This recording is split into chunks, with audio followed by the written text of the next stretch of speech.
Alright, let me paint you a picture, so to speak. A man who isn't getting any younger is left with the unenviable task of caring for his increasingly frail mother, a woman who is suffering from dementia.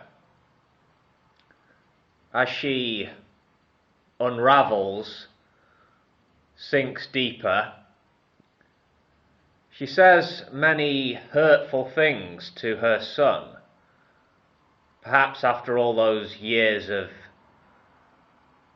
repression, or decades of repression, the lid comes off and it all comes pouring out. The cruelty and the spitefulness. Despite the fact that he's hurting, he doesn't show it to her. Feelings of pride and feelings of resentment are present, but he does show his wife that he's hurting. In fact, he breaks down in front of her and he confesses that he simply cannot go on with the present situation, the present arrangement. Something big has to change.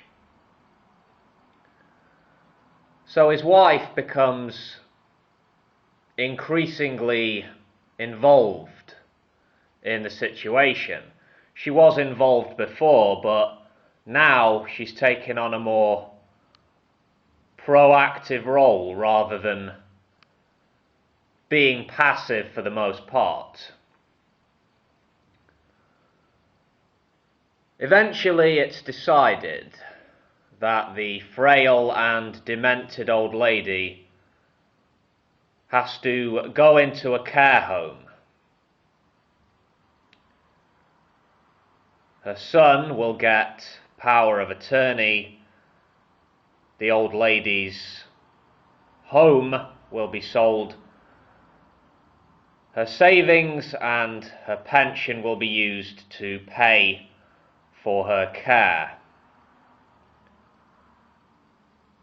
In her mind, she sees this as the loss of any remaining independence and dignity she had left, but she clings to the vain hope that she will recover.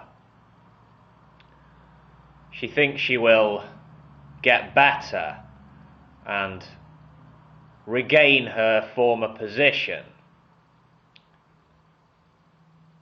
The son knows better, but is reluctant to reveal the truth to his mother.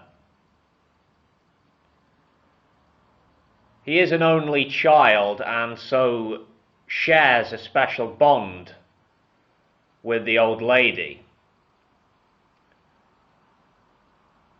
He feels guilty that his mother is in a home, but he rationalizes what's been done with the help of his wife. His wife never has liked the old woman, views her as very selfish, and perhaps resents the stress that the old woman has put her husband under. A strain has been put on the marriage, but surely things will get better now that the old dear is being cared for by the professionals. The son, the husband, and his wife can get things back on track. But feelings of guilt linger on, and are there things between husband and wife which are not being said, things which both of them are afraid to speak of? Does the wife see her husband as a weaker man than she did before? And is she wrestling with jealousy and resentment towards the old woman? And the husband, although he obviously appreciates the strength of his wife, has she revealed a side of herself to the husband throughout this crisis which he finds disturbing, deeply so? What am I talking about here? Am I talking about members of my own family? Maybe. Am I painting a picture here which is familiar to you? Only you can answer that. What becomes of the husband and wife? What becomes of their marriage? I don't know. Life is unpredictable. Life can break people.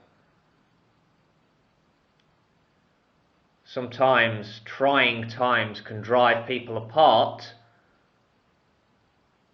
but sometimes adversity can create a bond that only death can break. What of the old lady? Frail, worn down, and in a state of mental decline, does she spend the rest of her days bitter and afraid? Or does she find a peace and contentment? Does she accept the hand life has dealt her? The answers to these questions I do not know. What I do know is human beings can be very selfish and bound up in our wants and needs. We can lose sight of each other, sometimes taken away by our emotions or our hang-ups. We can lose sight of each other's humanity, and perhaps sometimes taken away by feelings of loyalty or a sense of obligation, we might lose sight of our frailty, our vulnerability in a hostile world. Bottom line, family is family.